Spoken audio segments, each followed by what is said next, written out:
So you've got yourself a shiny new Canon R100, R50, or R10, and it came bundled with an RF-S 18 to 45mm kit lens. Perhaps you've played around with it a bit and are disappointed with the results. Maybe you've been using it for a while and are frustrated with its limitations.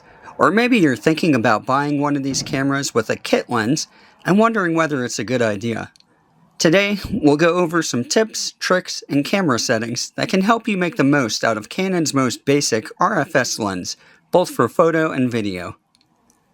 Before we dive into the meat of this video, be aware I will not be discussing lighting, composition, or subject selection much, nor will I be going in-depth into photo or video editing. These aspects of photography and videography are much more important than your equipment. And if you haven't already, I would highly recommend reading some books or watching some videos on improving your skill in these areas. I will not be discussing the auto or scene modes of these cameras much, and recommend that you have at least some experience with program mode before trying out the suggestions in this video. I also highly recommend watching my advanced beginner guide, as it goes through additional general settings that can be helpful and also goes into more detail about some mentioned. And finally, if you're one who hasn't yet purchased one of these bodies, I would suggest avoiding the RF-S 18 to 45mm if you can afford to do so, and especially avoid buying it separately new if you can't. This lens has poor resale value, so you won't be able to recover your losses much if you upgrade in the future. Instead, consider purchasing a body-only version of your chosen camera, unless it's actually cheaper to get as an 18 to 45 bundle, which happens sometimes during Canon sales. If you want to pair it with a general purpose zoom, consider the RF-S 18 to 150mm or RF mount versions of either the Sigma 18 to 50mm f2.8 or 17 to 40mm f1.8. The first is much more versatile, while the other two are much brighter but lack lens stabilization. All three are optically superior, and while more expensive than the 18 to 45, will remain useful even after you grow as a photographer or videographer. You could also use an EF or EFS alternative with an adapter if you're on a tighter budget. You can see the RF-S 18 to 45 and 18 to 150 compared in my Sigma EF 18 to 35mm f1.8 review, and you can see the RF-S 18 to 150 compared with a bunch of other EFS zooms in my best general purpose lenses for your Canon video. But this is a video about making the most out of the 18 to 45, so let's start with a look at its exterior. As you can see, it's quite compact when in storage mode, and weighs next to nothing. There are no switches and only two rings, a ridged one for zooming and a textured one that serves as a control ring or manual focus. If you don't want to have to dig through the menus to change this every time you need it, you can set a quick menu entry for it or sacrifice a button. There are no switches for manual focus or stabilization. Those must be turned on or off in camera, though the manual focus can be switched from the camera body itself if you have an R10 or R7. The lens mount is plastic, and as such you should avoid being overly rough when attaching it to your camera. You'll also notice a gap between the lens and your camera mount, indicating the lens is not weather sealed and can let moisture and debris both inside the lens itself and on your camera sensor. Be careful using this in rainy and dusty situations. The filter size is 49mm. I'll go a bit into circular polarizers and ND filters later, but see any number of YouTube guides for better informed takes as to what to get, why, and how. Take note of the writing on this lens, which indicates the focal range and distance the camera sensor can be from the subject, and still focus while using the lens. W means widest, or 18mm for this lens, and T means telephoto, or 45mm. Both focal length and focal distance can also be viewed in real time on your screen or viewfinder if you enable the functions.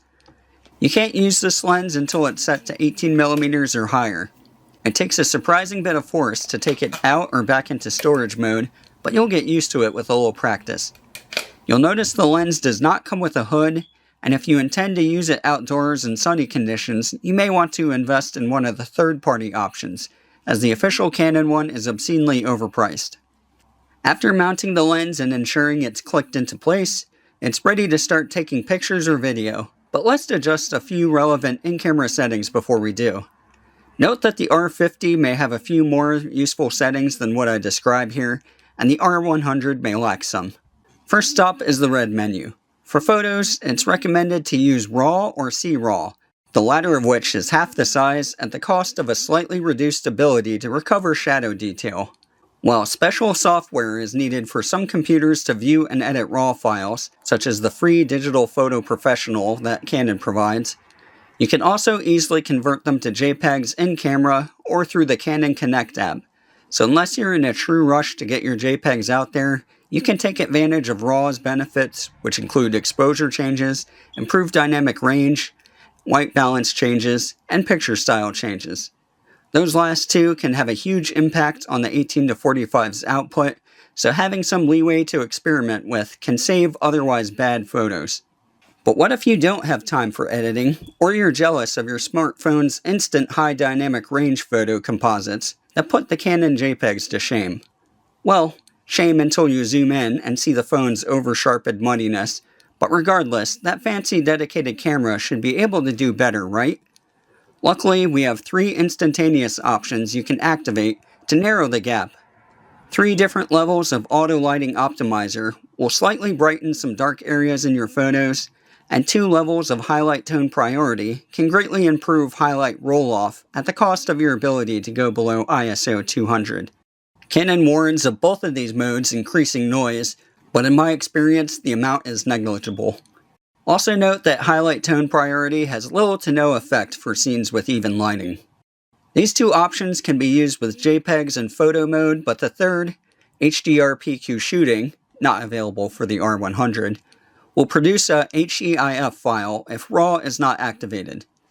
Be sure to test if your machines or devices can process these HIF or HEIF files, but if they can, your dynamic range will exceed the other 2 modes, and you'll have more leeway with editing, though white balance and picture style will still be baked in. We'll see later just how important those 2 are. HDR PQ can be used with video and offers greatly increased dynamic range and can be used either as is or on HDR capable displays, or as a low contrast, color gradable alternative to log footage, though without as much leeway. If using HDR PQ as is, many mobile devices have HDR capable screens, and Canon's Connect app now allows you to transfer them, although without the option of compressing, as SDR and JPEGs can. A fourth, less instant option is available for photos as well, HDR Bracketing, which like the smartphones allows for a composite photo to be made to increase the dynamic range of our photos, though slower and best done with a tripod. If you're in a real rush, you can simply use one of the HDR options in Creative Filters mode, but if you want more customization, you can instead activate HDR mode in one of the lettered modes. Note this is not available for R100 users, who will have to use Auto Exposure Bracketing, or AEB, and manually combine their photos in a post-processing software, such as Canon's free Digital Photo Professional. HDR mode can produce JPEG composite for you, or be combined with HDR PQ to create an HEIF composite, though in my opinion the latter looks unnatural. Watch out for your ISO if you're in the P, AV, or FV modes, as HDR mode will favor faster shutter speeds in an attempt to reduce ghosting. Speaking of ISO, since the RF-S 18-45mm has such a dark maximum aperture, in poorly lit scenes you may find your photos and videos getting chewed up by noise if you're using auto ISO. While you can certainly manually lower it, and using a dial or the control ring is a great way to do it temporarily, you can also exercise some control over auto ISO with the ISO speed setting options in the red menus. Note photos and video are separate.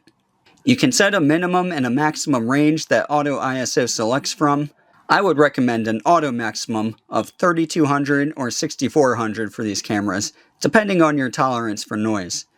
Program or AV mode users can also take advantage of min shutter speed, which allows you to set either a hard minimum or allows the camera to decide along an adjustable range. I recommend testing this for yourself in a poorly lit room to determine how slow a shutter speed you're capable of handling. Don't neglect in-camera noise reduction either, especially for video. High ISO speed and R setting can make a dramatic difference at around ISO 6400 and above. The R7 and 10 at least come with low, standard, and high levels, and you should test for yourself how much smudging you can tolerate.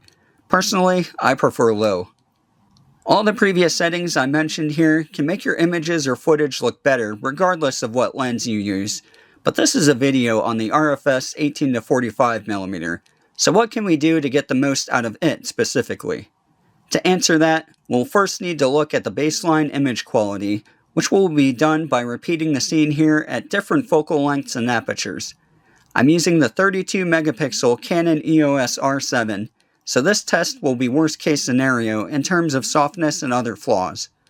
All possible in-camera corrections were enabled for these videos, which are JPEGs converted from full RAW in Canon's Digital Photo Professional software, with no editing done. All images were taken at ISO 100 and auto shutter speed to match exposure.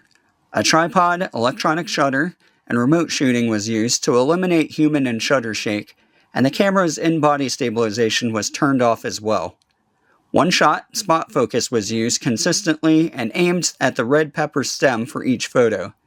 White balance was set to 2700K, picture style was set to standard, and auto lighting optimizer was set to standard. For each photo, we'll be comparing a 4K crop of the center, a 1080p crop of the center, and a 1080p crop of the lower left corner, well within the realms of pixel peeping.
Centrally, this lens generally seems to barely improve when stopped down from its maximum aperture, though the 45mm benefits a bit more at f8 than others. At f11, all focal lengths start to soften again, at least on the R7. When comparing centrally between focal lengths, 18mm appears to be sharper and more contrasty than 24, 35, or 45mm, which is the softest of the four. Wide open, the corners are pretty soft on all focal lengths but 45, but this time stopping the aperture down does seem to sharpen things up. Note that the unusually blurry corners of 24mm at f8 were likely due to unintentional motion blur, as we'll see it improve in the similar image quality test with a different subject on the R10. which otherwise repeated the findings we saw on the R7.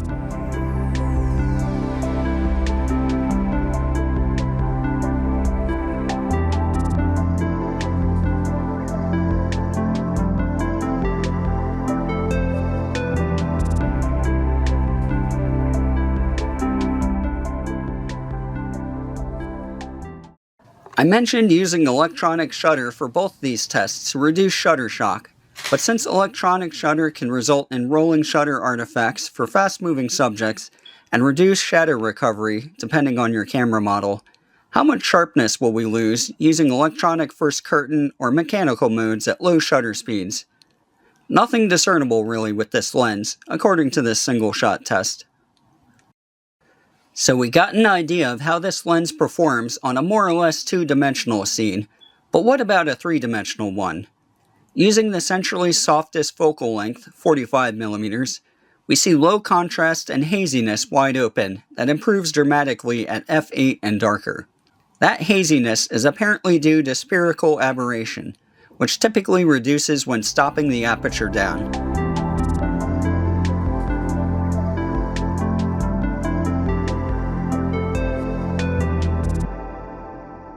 Taking a closer look at 45mm again, we see that is definitely the case, however some obnoxious longitudinal chromatic aberration persists. How badly are the rest of the focal lengths affected by this type of chromatic aberration, and can stopping the aperture down fix them?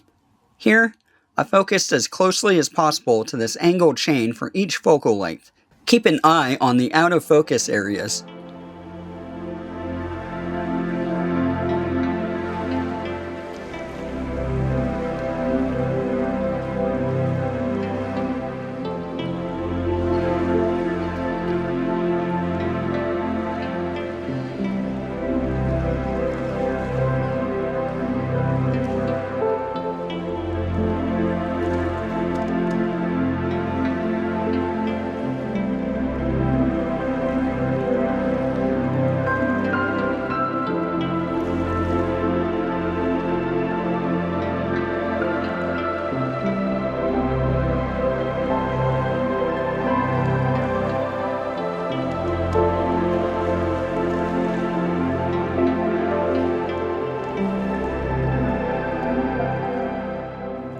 While stopping down does reduce longitudinal aberration somewhat, especially at 18 and 24mm, it never really goes away, and 45mm remains by far the worst.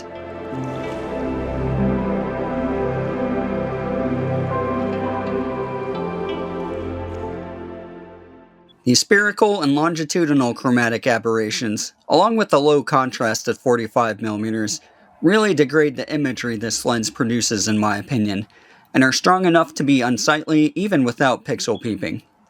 While stopping the aperture down helps in some cases, doing so further reduces the background blur and light gathering abilities of an already dark lens. Is there anything else we can do to improve the wide open performance? Here's a real-world example taken with the R7 at 45mm f6.3 on a sunny winter day, non-backlit. As you can see, the tree trunk is fuzzy and low contrast. Since we shot in RAW, we can make some changes to the picture style in Canon's free Digital Photo Professional.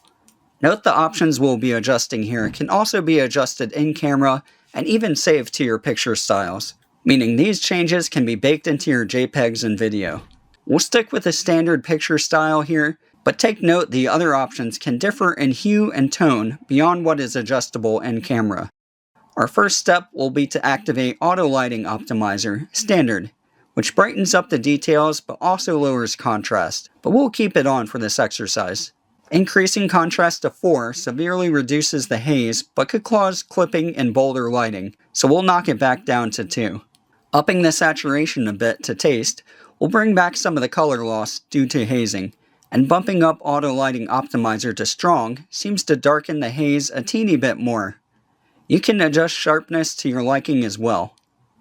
Comparing this to the original, we can see a noticeable improvement in my opinion, and as mentioned, this can all be automated, though if you end up using additional lenses alongside the 18 to 45mm, you may wish to set these picture styles under custom instead.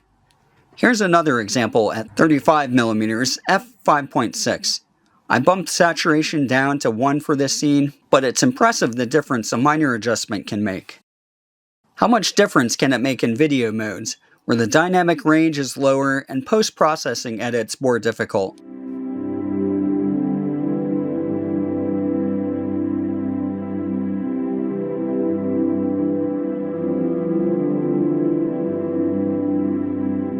In this particular scene, shot in HDR PQ and the R7's oversampled 4K fine, upping contrast crushes the blacks a bit more, but does reduce the haze a good bit, and upping sharpness brings a bit more definition.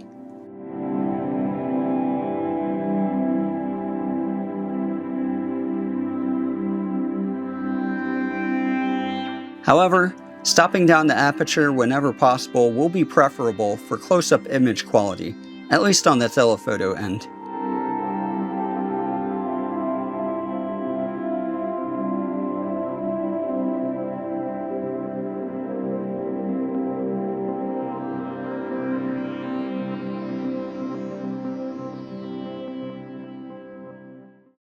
So we've firmly established 45mm isn't a great choice for fine close-up detail, so let's see if another focal length is.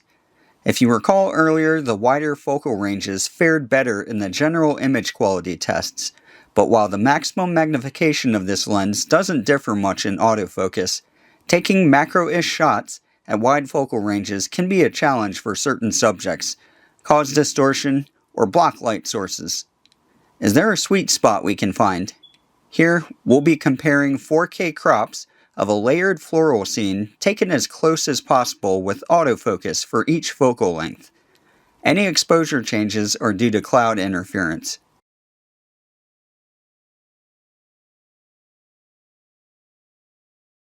To my eyes, 18 to 28mm are mostly comparable wide open, but there is a modest softening from 28mm to 32mm, which persists at f6.3.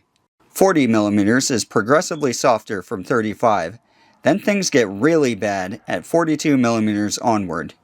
Stopping down at these focal lengths offers massive improvements. Personally, I would stop at 28 or 35mm for fine detail, unless lighting and bokeh requirements permit stopping down to f8 or darker. Is there anything we can add to the lens to improve image quality further? Circular polarizer filters are well known for their ability to reduce glares and reflections, most notably for water and glass, but many other scenes can benefit as well. The RF-S 18 to 45mm takes 49mm size filters, which tend to be cheaper than larger ones, but amongst Canon EF and RF mount lenses, only a few others share this size. If you intend to replace the 18 to 45 in the future, you could also invest in a larger filter and use step-up rings, but this will prevent the use of lens hoods and the provided cap, and add awkward bulk to your setup. The 18 to 45mm focuses internally without a moving front element, so filters are otherwise not a problem on this lens. In this scene, we'll see what a Hoya 58mm circular polarizer can do to harsh noon sunlight.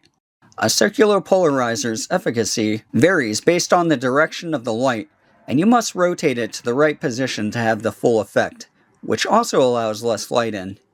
The difference can be dramatic though. Cutting the glare off the leaves in this scene allowed the camera's metering to expose for the shadows, instead of the extremely bright highlights as in the unfiltered photo. In a low contrast scene with even lighting, however, a circular polarizer will offer little more than some extra softness.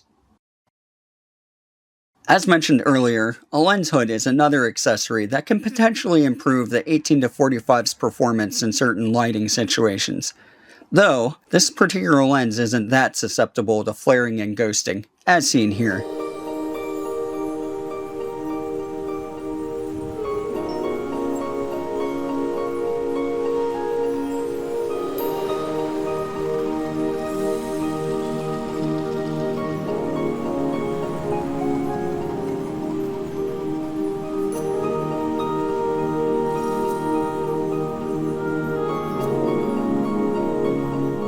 Peripherals are all well and good, but how about some techniques?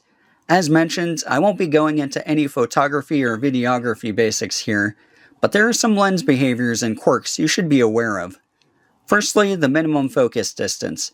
If you haven't already, find the Shooting Info display in your camera's red menu, then select Lens Info display under that, and activate Focus Distance display and Focal Length display. Note these options may be located elsewhere in newer or future cameras. The gray bar on the left indicates the distance limits for autofocus, while the white line beneath that indicates the overall focus limits. If the white line reaches under the gray bar, it means you have additional close focusing capability with manual focus only. If you ever find yourself unable to autofocus with this lens, make sure your focus distance marker isn't in the gray here. Speaking of manual focusing, it's a good idea to get some practice with it, as autofocus can often hunt wildly at inopportune times, or just plain to refuse to stop on the exact plane of focus that you need. Enabling MF peaking and focus guide can help immensely, though be aware the latter will not work if you're too close for autofocus. The RF-S 18 to 45mm is capable of electronic full-time manual focus as well, meaning you need not switch to the dedicated mode to use it. And if you're using one-shot autofocus in stills or video, you can take advantage of the peaking and focus guide by holding the autofocus button down while adjusting the manual focus ring. You can also have it magnify instead, which is really helpful for ensuring sharp focus, but neither peaking nor focus guide work when magnified, at least not on the R7 or 10. If you're in video mode, bear in mind peaking will not work while zebras are activated, and don't forget servo AF pause as an alternative to switching to dedicated manual focus mode. The RF-S 18 to 45's minimum focus distance varies wildly depending on your focal length and whether you're manual focusing or not.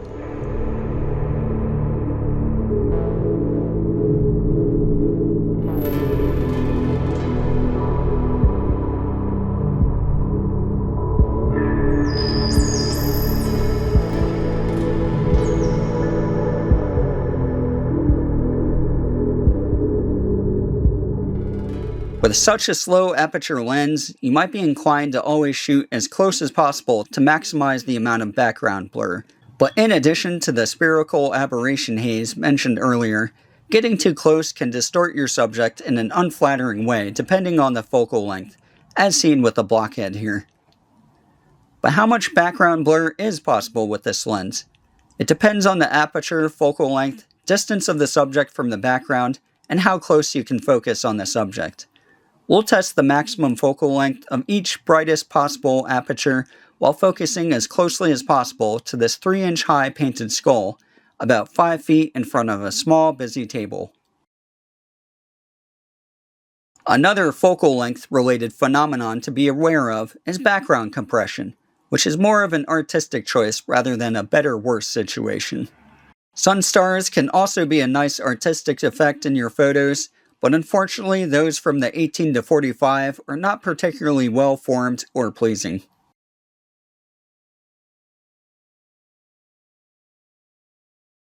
In summary, while the RF-S 18 to 45mm kit lens is definitely usable with its compact storage size, featherweight, and stabilization keeping it from being completely superfluous, its serious flaws can only be partially mitigated, though that might be enough for some users.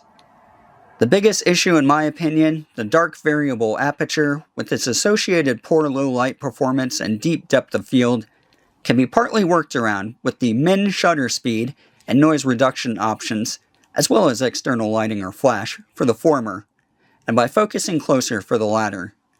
The second biggest issue, the haze-producing spherical aberration, can be tamed by stopping the aperture down or adjusting the contrast and sharpness of your picture profiles, or avoiding going past 28 or 35mm when fine detail is needed. The various electronic manual focus options will help with the lack of a dedicated switch, while also offering various ways to supplement your autofocus, and dedicating a button or quick menu option will allow you to use that manual focus ring as an extra control dial when you need it. Auto lighting optimizer, highlight tone priority, HDR PQ, and HDR bracketing all help improve the dynamic range of the images the lens and camera produce, and the lens is able to use circular polarizers normally. Shutter shock is seemingly not an issue, so mechanical shutters can be used freely, and flare and ghosting is decently well controlled, so a lens hood isn't mandatory.